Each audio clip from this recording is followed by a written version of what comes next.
dug them up, dug up all of them there. I think I don't know where he found all those, but Scott, thank you for having me, and Lord, thank you. Coach, it's a special honor to definitely be talking about you this morning. To the Hawk fans, thanks for being here. You guys have always been great. Ever since '04 I've got here, you guys have been top of the line, and I've always stood behind the teams and everything they've done. I'd be in trouble if I didn't recognize some family in the back. My wife Nicole, Aunt Becky, and Aunt Joanne. And then lastly, if Grandma Lizzie could stand up, please.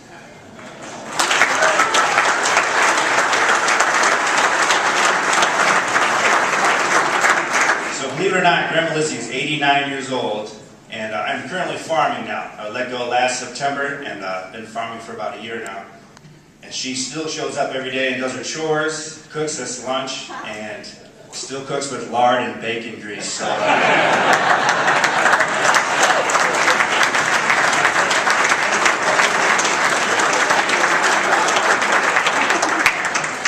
sometimes I don't agree with that sometimes, but I just eat what's in front of me, and it's always good. So to get back to Coach, people always ask me, what type of coach, was he? His style of coaching, his demeanor, how he carried himself on a daily basis. And you guys see that. You guys see how he is day in and day out with his family, with his players, with his staff. But when people ask, I always kind of hold my hand up like this, and they're like, well, what does that mean? And I just say he's always level-headed. I mean, he's never too high, he's never too low. Obviously he tells us what he wants, and he leads, and he's an awesome leader.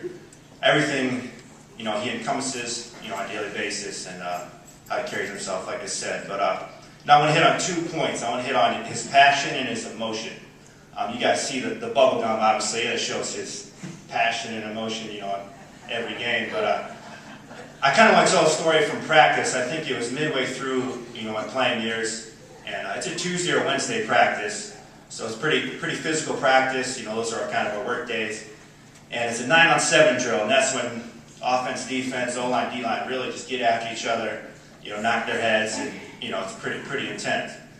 So I'm playing defense at this point, and Coach plays into the drill, and I won't mention names of who Coach was chewing out in this period, but it was an O-lineman, and he ran a couple plays, and Coach didn't feel like he was giving his all, giving the greatest effort he could give.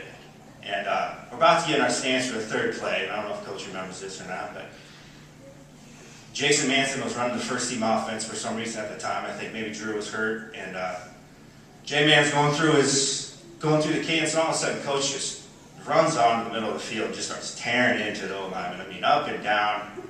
Goes on it felt like 5 minutes, but all of a sudden he stops, and we get back, ready to start the play again. Jason's going through his cadence. Coach runs in again and gets after the O-line. This happens 3 or 4 times. And this rarely ever happens. Coach definitely sits back and lets his coach. And when Coach yells or says something, he means it, and guys listen. But the reason he did, he saw something deeper in that individual, and he knew he had something better. He knew he'd give more effort. And it just goes to show you the passion that we see kind of behind the scenes. Sometimes you guys don't see. But very passionate coach, and always was there. And if you weren't going as hard as you could, he's going to tell you. The other word I would hit on is emotion. So Coach is a very pure guy, I guess you could say, with emotion. An example of this, another story for you guys, where played a lot of games under Coach, and a lot of hard-fought victories. And sometimes those are the sweetest. Both teams play tough. It's an awesome game, and you come in, as you can imagine, the locker room after a win like that is just intense. Everyone's high-fiving each other, everyone's smiling. The coaches are running around, the players are running around. And tradition we always gather at the dorm, wait for Coach to come in, and he kind of gives a few words and talks to us. It never failed that when he would come in and start talking, a couple sentences in, congratulations guys, great game, something always boils over Coach, and the emotion, the raw emotion comes out of him, and he can't really finish his sentence sometimes, and he starts, I wouldn't say crying, but he can't really finish what he wants to say. You really don't take joy in grown men crying, but at that point as a player, you feel that emotion pour through you. And you know, it goes to show you how much he cares about you as a player, how much he cares about his coaches, you know, that he goes to work to every day. And you know, it's a special moment, it's a special thing that, you know, another example of behind the scenes what he shows us as players and as coaches. So, you know, those two words, passion and emotion, really come to me when I talk about Coach. When people ask me, yeah, I say he's level-headed, but there are certain times and well-timed, you know, examples of when he shows that passion he has for the game of football, when he shows that emotion that he has for this game. And that's, you know, definitely how I describe Coach. Kind of the final thought I want to end on, as I mentioned, I've been farming here for about a year, and I can draw a lot of parallels between farming and football. In farming, you can work your butt off, and sometimes, you know, the weather isn't right. Like, who would expect it 25 degrees in October? Or the market's not right. You're not getting the price you want maybe for your grain or, you know, your livestock. But, you know, in football, it's the same way. And sometimes the ball's not going your way. Sometimes we just can't seem to tackle or something goes on. But you always go back to the basics, and you always keep working hard.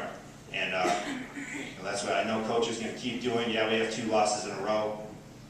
You know, but I'm very optimistic of how we play versus Ohio State and how we're going to play tomorrow. And, you know, I'm really excited to see where this team's going and watch him grow. And you know, it's something to be excited about. So it's my honor to introduce to you the head football coach of the Iowa Hawkeyes, Coach Ferentz.